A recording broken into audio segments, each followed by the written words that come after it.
Salut tout le monde et bienvenue dans ce tout premier tutoriel sur Illustrator, consacré cette fois-ci à la comparaison entre le vectoriel et le pixel, une présentation des outils d'Illustrator et la mise en place de l'espace de travail.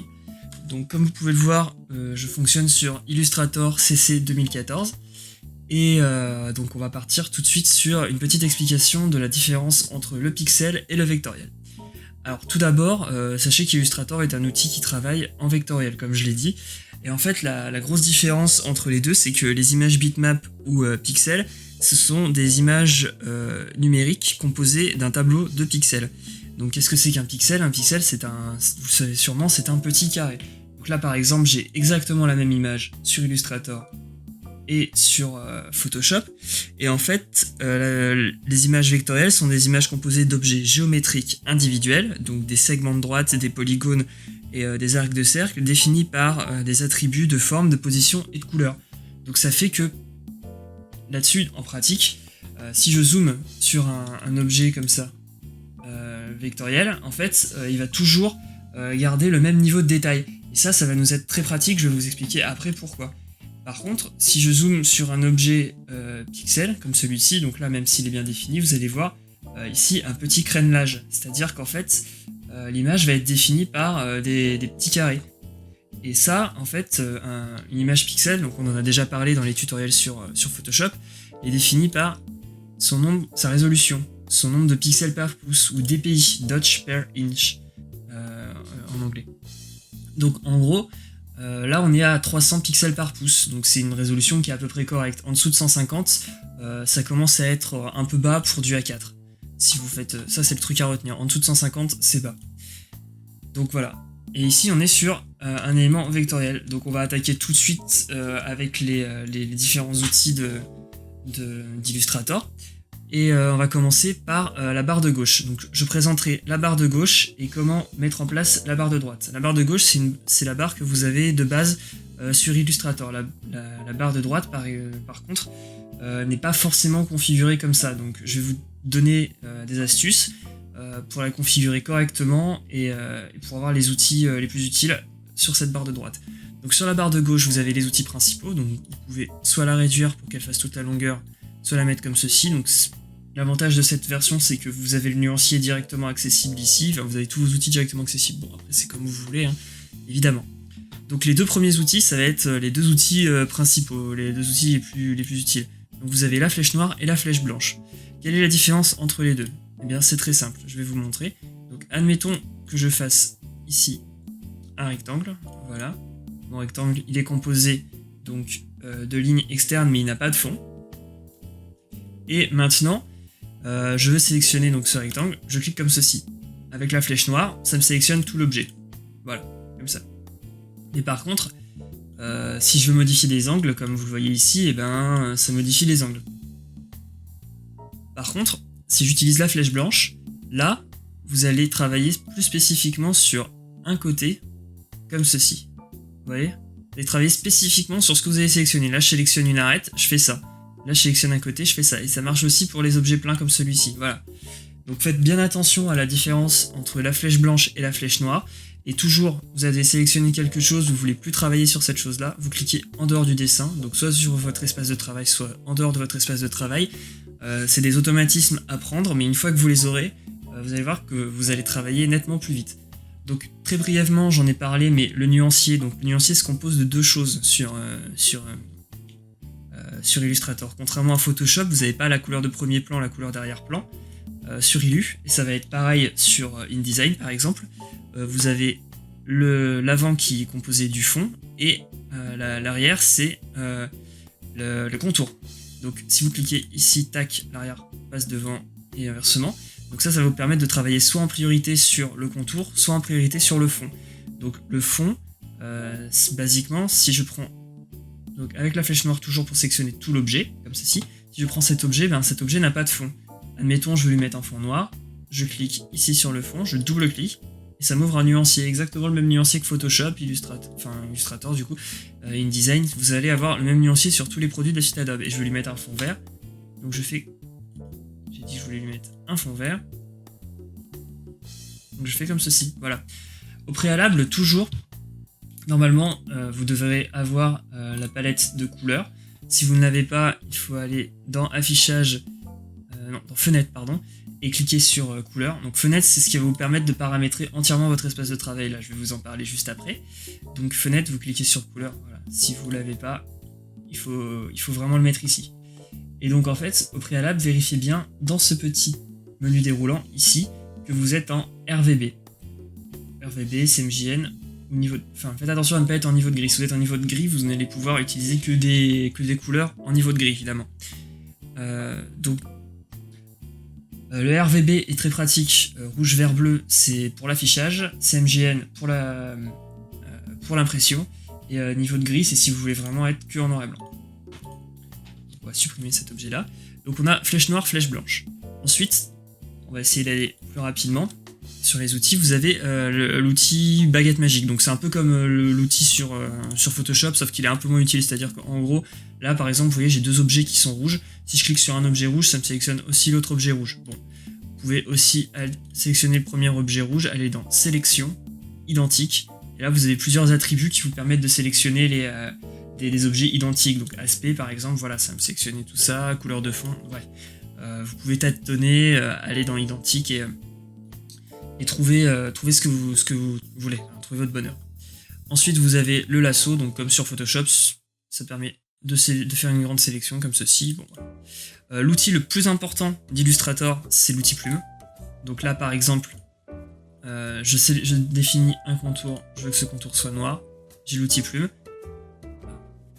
Alors si vous avez vos outils comme ceci, c'est que vous avez la touche mage verrouillée.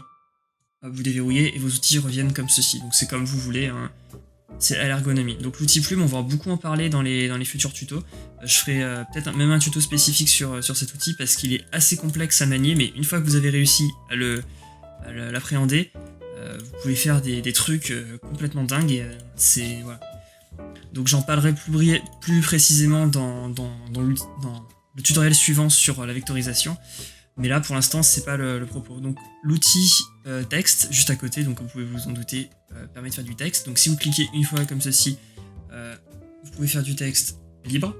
Par contre, si vous faites un cadre, voilà, vous avez un cadre de texte. Et ce cadre de texte, bien évidemment, est modifiable en taille. Voilà. L'avantage d'Illustrator, c'est que par exemple, j'ai ce texte-là. Ici, c'est un texte qui vient d'être tapé, donc il est toujours éditable. Je double-clique dessus, je peux l'éditer. Maintenant, si je clique ici sur texte, et si je vais dans vectoriser, bim, j'ai vectorisé mon texte. Ce coup-ci, le texte n'est plus éditable. Enfin, du moins, on peut plus réécrire. Donc faites bien attention. Mais par contre, ce que je peux faire, vous voyez, c'est que si je sélectionne avec la flèche noire, tout est lié. Donc je fais un clic droit, dissocier. Et donc là, j'ai dissocié mes lettres les unes aux autres. Et du coup, je peux, à volonté, transformer mes lettres. Avec la flèche blanche, par exemple, je peux venir allonger, je maintiens maj pour aller verticalement, allonger la barre de F ici. Et je peux toucher aux lettres séparément les unes des autres. Ce qui est plutôt une bonne chose quand on veut faire des typos un peu spécifiques ou quand on veut faire des titres ou des pages de garde ou ce genre de choses. Ça peut être très pratique. Bon, par contre, il faut bien faire attention à bien avoir écrit avant, la bonne police, la bonne taille et tout ça. Mais ça reste plutôt intelligent. Et également, si jamais je veux écrire le long de ce rond, ben, je peux cliquer longuement dessus et il y a plein de petites palettes d'outils qui existent. Donc par exemple, texte, curviligne. Je vais cliquer comme ceci, et là je vais écrire le long du cercle. Voilà.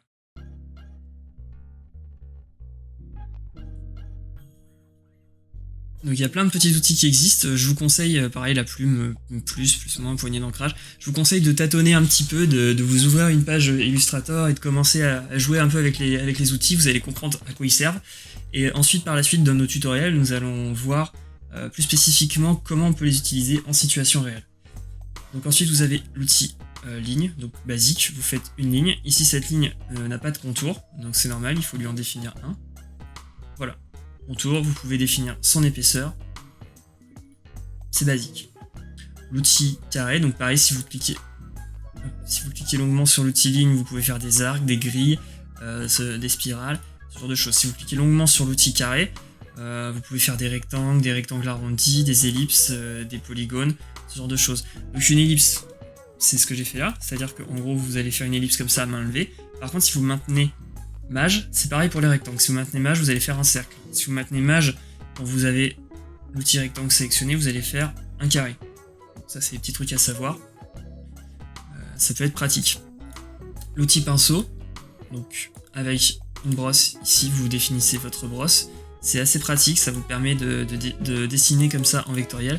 Bon. On rappelle quand même que le vectoriel est beaucoup plus lourd que le pixel. Donc allez-y mollo sur ce genre d'outils qui peuvent vite alourdir votre document. L'outil crayon, donc lui qui permet de faire des lignes à main levée. Un peu comme l'outil ligne, sauf que c'est à main levée, un peu comme la plume, sauf que c'est nettement moins précis, c'est vraiment un crayon. Donc si vous n'utilisez pas de tablette graphique, ça va être assez complexe d'utiliser cet outil. Celui-ci, donc, qui est un outil pinceau basique avec une grande forme. Donc pareil, sauf que là, en fait, ça définit une forme et pas un trait. Alors oui, très important. Dès maintenant, faites la différence entre le trait et la forme. Explication. Le trait. Comme ceci.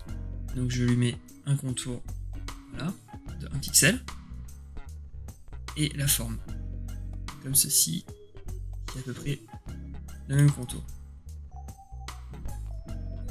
Voilà. Vous avez deux choses différentes. La ligne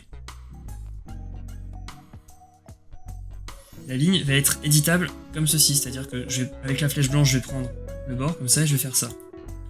Alors que la forme est un rectangle de base. Donc en gros, si je peux pas prendre de ligne ici, donc en gros ça va faire ça. Vous voyez, ça va déformer mon rectangle, alors qu'ici ma ligne ça ne l'a pas déformé. Donc il y a une vraie différence entre la forme et la ligne. Mais ça on aura le temps de le voir plus tard.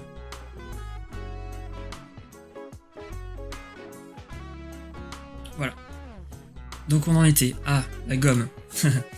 La gomme qui est un outil assez pratique. Donc je maintiens mage et je fais ça, ça me permet de faire des lignes droites. Bon, évidemment du coup j'ai fait deux formes. Mais par contre la gomme est libre, hein, je peux faire ça. Et ça peut vite être intéressant. L'outil ciseau lui permet de rajouter des points. C'est-à-dire que là par exemple, si j'ai pas assez de points, je peux rajouter des points comme ceci sur les bords de mon rectangle. On appuie sur A pour avoir l'outil flèche blanche et sur V pour avoir l'outil flèche noire. Ça aussi c'est des petits trucs à savoir. P pour l'outil plume, donc P comme plume. C'est trois raccourcis que vous pouvez retenir dès maintenant, qui va être très utile. Donc, par exemple là je peux prendre ce bord là et faire ça. Vous voyez, ça m'a scindé mon document en plusieurs petits points. Pareil pour l'outil cutter, sauf que l'outil cutter lui fait ça. Vous avez compris. Donc ensuite, l'outil rotation, vous avez compris à quoi il sert.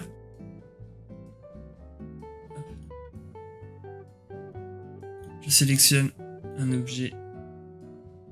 Je sélectionne son centre. Et je peux lui faire une rotation. Bon. L'outil rotation est peu pratique puisque de base on peut faire une rotation à des formes. L'outil mise à l'échelle, donc pareil, je peux lui faire des mises à l'échelle. On peut déformer, on peut modeler, les rotations, on peut faire un effet miroir, tout ça. Tous ces outils-là sont accessibles depuis un clic droit, c'est-à-dire que je prends ma forme, comme ceci, je fais un clic droit dessus, et je peux aller dans transformation. Et là, vous avez plusieurs transformations, rotation, miroir, mise à l'échelle. Et la mise à l'échelle est assez précise en fait. On y reviendra sur un petit peu plus tard quand on parlera des motifs. Mais la mise à l'échelle peut vous permettre de faire des trucs assez sympas. Ensuite, vous avez cet outil-là, transformation manuelle. Donc, l'outil de transformation manuelle, voilà, vous permet de faire un peu comme sur Photoshop, une déformation. Donc, déformer la perspective, déformer tout court, comme ceci. Enfin bref, vous pouvez vraiment faire des petites déformations dessus. Bon, cet outil est utilisable, mais n'est peu utile. Bon, ensuite vous avez l'outil grille de perspective, donc là ça vous permet de faire des perspectives. Alors déjà d'entrée je vous déconseille d'utiliser cet outil, souvent il est faux. Souvent il fait une perspective qui est faussée. Il est assez complexe à l'utilisation, donc faites bien attention, montez vos perspectives vous-même. évitez d'utiliser cet outil qui peut être vite assez complexe et assez paumant, et vous pouvez vite vous retrouver avec de la fausseté visuelle. Ça, c'est un outil hyper pratique qui vous permet en fait de faire des divisions, admettons, de vos cercles et de vos rectangles. Ça va vous permettre de faire des sphères, par exemple, pour les cercles. C'est assez pratique. Outil filet, donc voilà, c'est assez pratique, c'est assez complexe à utiliser aussi, hein. Faut y aller avec parcimonie. L'outil dégradé, bon, évidemment, vous cliquez ici, vous faites l'outil dégradé. Donc l'outil dégradé inutile ici, vous pouvez faire un dégradé comme ceci. Voilà, donc là par exemple, faut bien faire attention, j'ai affecté le contour, alors qu'en fait, voilà, je voulais affecter l'intérieur de la sphère.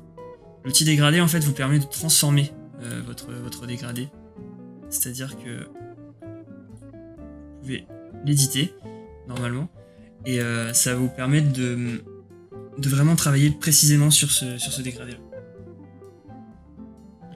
Ensuite l'outil pipette, donc, qui vous permet de récupérer, admettons j'ai rien de sélectionné, admettons je veux que ce cercle soit noir, je prends le cercle, je clique sur l'outil pipette, hop il est rouge, comme ceci. Mais maintenant si jamais hop, je prends un échantillon, je clique sur Alt en fait, je maintiens Alt, ça me permet de modifier le petit curseur, et en fait ça permet de redéposer la couleur ici, enfin l'attribut, parce que ça peut être aussi une couleur et un contour, ça peut être aussi une hachure. Maintenant l'outil dégradé de forme, qui va être un outil ultra pratique, je vais vous montrer pourquoi. Admettons, j'ai deux lignes comme ceci. Donc, une première ligne là, et une deuxième ligne là. Voilà. Et je veux qu'entre ces deux lignes, ça fasse un dégradé de forme. Je sélectionne avec la flèche noire, je clique sur dégradé de forme, je clique sur la première, sur la dernière, et voilà, ça me fait un dégradé de forme. Maintenant, on peut transformer, modifier les attributs de ce dégradé là. Donc en fait, il suffit de double-cliquer sur l'outil dégradé de forme. Dans couleur lissée, vous allez dans étapes, et là vous rajoutez le nombre d'étapes que vous voulez. Et voilà, ça fait ça. Donc l'outil de dégradé de forme à utiliser avec parcimonie, je dirais, parce que ça peut vite donner des trucs assez dégueulasses et des courbes qui vont se chevaucher, et ça peut être vite pas beau. Très rapidement, cet outil d'aérographe, en fait, vous sélectionnez dans forme, la forme que vous voulez positionner, voilà, ça vous permet de faire un aérographe. Bon, bref. Ça, c'est un outil qu'on utilise rarement. Bon, l'outil graphe, pareil, vous pouvez faire un graphe à partir de données. Donc ça, vous importez des données depuis Excel ou Word, par exemple, et vous pouvez faire un graphe. Cet outil-là, donc plan de travail, est assez pratique parce que vous pouvez modifier complètement votre plan de travail. À savoir que sur Illustrator, le plan de travail est transparent, hein. Ils vous le mettent en blanc, mais vous pouvez le faire apparaître en transparent. Si vous double-cliquez sur plan de travail, vous avez une grande fenêtre qui apparaît là, vous pouvez transformer le format, l'orientation de votre plan de travail. Donc voilà, quand vous définissez un document, c'est pas définitif. Ça vous permet de faire des découpes dans votre plan de travail. L'outil main vous permet évidemment de bouger. L'outil zoom vous permet de zoomer. Mais bon, on préférera utiliser espace pour afficher la main et Alt molette. Donc molette vers l'avant pour zoomer, molette vers l'arrière pour dézoomer. Pour zoomer et dézoomer donc. Maintenant, nous allons voir la partie droite. En fait, donc cette palette d'outils là. Donc cette palette d'outils là, de base, il me semble, j'ai plus trop souvenir, se compose essentiellement de ça, donc des couleurs, des nuanciers, peut-être, enfin voilà, de pas grand chose. Donc moi je vous conseille d'avoir cette barre là, et on va tous les énumérer. Donc, ici vous avez les couleurs, donc ça vous permet de définir des couleurs basiques comme ceci, de manière assez précise. Voilà, de manière assez peu précise, pardon. Et ensuite, vous pouvez les retravailler ici.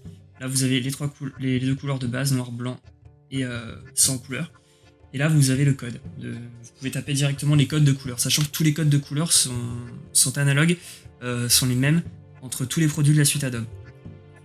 Ici, vous avez un nuancier, donc ça, c'est hyper pratique. Par exemple, là, vous voyez, j'ai fait un vert, et en fait, le nuancier, lui, va sortir des couleurs qui correspondent en termes de teinte, en termes de saturation, ce genre de choses, et également des couleurs qui s'accorde avec, cette nuance-là.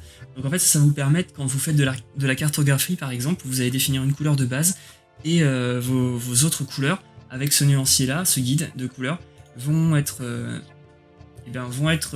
présentes et vont vous permettre de définir des couleurs cohérentes. Donc pareil, donc c'est un guide de couleurs, vous allez dans fenêtre, guide de couleurs, vous le sélectionnez et vous le positionnez ici. Si jamais un des outils n'est pas présent, vous allez dans fenêtre, guide de couleurs, il est là. Une fois qu'il apparaît ici, en fait, tout ce que vous avez à faire, c'est ça, et le faire glisser sur votre palette, comme ceci. Et une fois qu'il est glissé sur votre palette, il est accroché, ça va se sauvegarder. Ensuite, vous avez le nuancier. Donc, tout ce qui est dans cette palette est présent dans fenêtre. Voilà. Vous cherchez et vous allez trouver. Donc le nuancier, lui, qui vous permet de trouver des couleurs, mais également des motifs. Des motifs ici. Ici, vous avez plein de motifs, donc notamment les motifs du coup, graphique base, points, qui vont vous permettre de faire des petits points sur vos documents. Voilà. Hop, encore une fois, j'ai tapé dans le contour, faites attention, voilà. Et là, vous allez avoir des petits points sur votre rectangle. C'est assez pratique, on y reviendra, ça c'est vraiment le truc le plus pratique du monde. Ici, vous avez des formes, ça c'est les formes de plumes pour faire des lignes spécifiques. Donc par exemple, voilà, si je veux faire une ligne comme ceci, bon, je peux. Ici, vous avez des symboles, donc ça les symboles, on l'a vu, ça marche avec l'aérographe. Donc par exemple, si je veux faire une tache d'encre, hop, voilà. Ici, vous avez les types de lignes. Alors les types de lignes, ça aussi, ça va être très très pratique. Admettons, j'ai une ligne. Je vais lui mettre un peu plus d'épaisseur. Voilà, je la prends. Et donc là, en fait, le type de ligne va me permettre de définir l'aspect. Donc ça, c'est l'aspect des bouts, des bords de la ligne. Donc, si je veux des bords arrondis, vous voyez là, j'ai des bords arrondis. Si je veux des bords carrés, mais avec le bord qui ne tombe pas pile poil sur leur bord, là, ça va tomber pile poil sur leur bord. Enfin, bref, vous pouvez définir vraiment tout ce que vous voulez. Si je veux faire un pointillé, là, je peux définir l'espacement entre les pointillés. Si je veux des espacements différents entre les espaces et les tirés, je peux le faire. Là, si je veux faire des flèches, hop, voilà. Je peux même modifier l'échelle de ma flèche. Donc ça, c'est la flèche au début, ça, c'est la flèche à la fin. Donc vous avez compris le principe. Si je veux une toute petite flèche, voilà. Voilà. Donc ça, c'est un outil qui va vous être très, très pratique. Pareil, si je veux une ligne qui ne soit pas forcément uniforme, voilà. Je peux choisir des types de lignes, comme ceci. Ligne en pointe, ce genre de choses. Ici, vous avez l'outil dégradé. Donc l'outil dégradé, comment on l'utilise? C'est très simple. Vous cliquez ici sur une forme, vous allez dans dégradé, et vous cliquez dans votre dégradé, comme ceci. Voilà. Donc là, de base, vous avez un dégradé noir et blanc. Vous cliquez sur la couleur, et en fait, vous allez ici sur le petit menu déroulant, et là, vous voyez que vous êtes en niveau de gris. Vous vous mettez en RVB, et vous pouvez avoir un dégradé de couleur.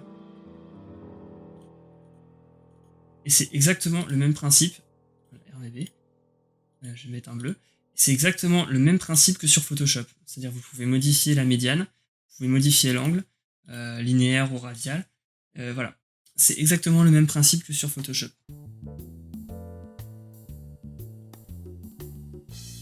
Donc on était au dégradé. Ici, transparence. Donc là, vous pouvez définir l'opacité de votre objet, sachant que si vous cliquez ici, que vous allez sur opacité, vous avez exactement les mêmes outils, donc vous pouvez définir les modes de fusion, c'est exactement les mêmes que sur Photoshop, pareil. Également l'opacité de votre objet. Ici, vous avez l'aspect, donc ça c'est un endroit où en fait, si vous mettez des effets, donc effets, vous avez des effets spécifiques à Illustrator et des effets que vous retrouvez également sur Photoshop. Si vous mettez un effet texture craquelure par exemple, okay,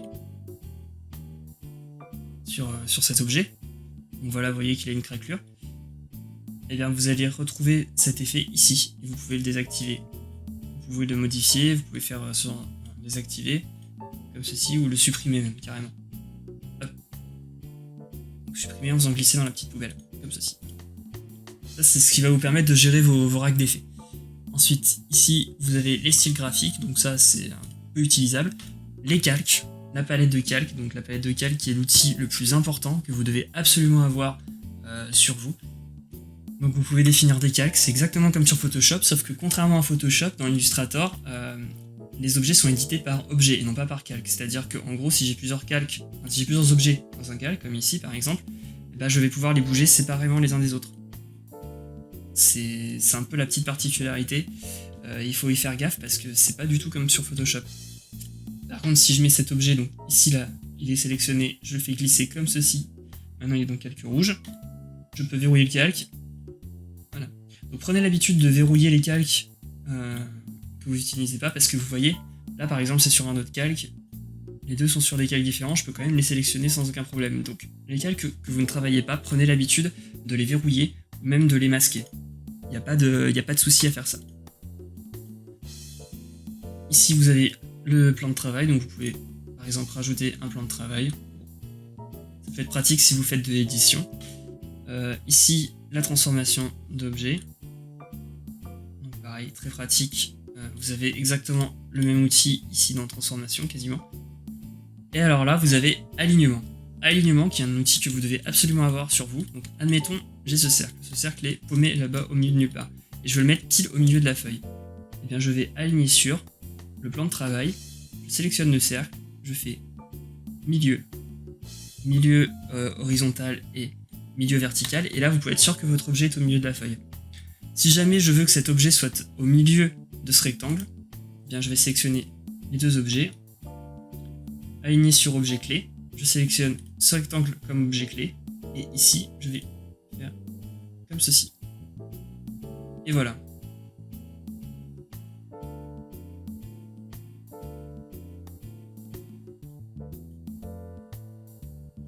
Et enfin, le Pathfinder. Alors le Pathfinder, c'est trouvable pareil dans Fenêtre Pathfinder. Je vous conseille de le mettre directement ici parce qu'il est assez pratique. Le Pathfinder en fait est un outil qui va travailler en booléen, qui va vous permettre... Règleur de dégage, voilà, merci. En fait c'est un outil qui travaille en booléen qui va vous permettre de travailler sur les intersections entre deux formes. Donc par exemple j'ai ces deux formes là et je vais en faire la soustraction. Bon je clique. Je vous conseille de tester le Pathfinder, c'est-à-dire de vous amuser un peu avec. De manière générale, je vous conseille de vous amuser un peu avec les outils pour voir qu'est-ce qu'ils font. Voilà. Donc là, par exemple, je fais la soustraction de l'objet. Sachant que quand il fait la soustraction de l'objet du dessus sur l'objet du dessous. Si, admettons, je clique droit, ici je vais dans disposition, premier plan. Hop, ils sont pas dans les mêmes calques, donc évidemment. Je vais dans disposition, premier plan, voilà, le cercle passe par-dessus, et si je fais ça, et que je fais exactement le même Pathfinder soustraction, ça fait l'inverse, vous voyez. Donc c'est plutôt intéressant. Si jamais je veux les fusionner, ces deux formes-là, hop, voilà, là elles sont fusionnées. Si je clique dessus, c'est une même forme. Donc le Pathfinder, je vous conseille de le tester, il est hyper intéressant et ça peut vraiment vous aider. Et donc ensuite, dans les différents... nous verrons donc la palette de fichiers, édition, objet, texte, sélection, effet, affichage, fenêtre et aide. Plus précisément lors des tutoriels sur des éléments plus spécifiques. Parce que là, on manque de temps. Et on va attaquer directement sur le prochain tutoriel, à savoir la vectorisation et l'édition de documents vectoriels. Donc là, on va parler aussi de cette palette-là. Et ça va vous permettre aussi de travailler sur du concret. Donc d'ici là, je vous conseille d'ouvrir un document sur Illustrator, de vous amuser avec, de voir un peu ce que ça fait, faire des formes, tester des choses, voir un peu la différence avec Photoshop, et surtout voir qu'est-ce que vous pouvez faire avec cet outil-là, sachant que évidemment Illustrator est un outil vectoriel, spécifiquement dédié à la base à la typographie, c'est-à-dire qu'on crée des typos sur Illustrator et des logos. Et ensuite, il s'est étendu à la cartographie et au paysage. Donc ça va vous permettre de faire plutôt ce genre de choses si vous êtes graphiste ou étudiant en architecture. Donc voilà, j'espère que ce tutoriel vous aura plu. Si vous avez aimé la vidéo, n'hésitez pas à laisser un pouce bleu, à la partager et également à vous abonner à la chaîne pour ne rien louper des prochains tutoriels. J'ai aussi une page Facebook sur laquelle vous pouvez vous abonner et également une adresse mail qui s'affichera à la fin de la vidéo sur laquelle vous pouvez me poser des questions. N'hésitez pas à laisser un petit commentaire si vous avez des questions ou des suggestions, j'y répondrai à coup sûr. Et sur ce, je vous dis à très bientôt pour le prochain tutoriel sur Illustrator ou sur Photoshop. Allez, salut!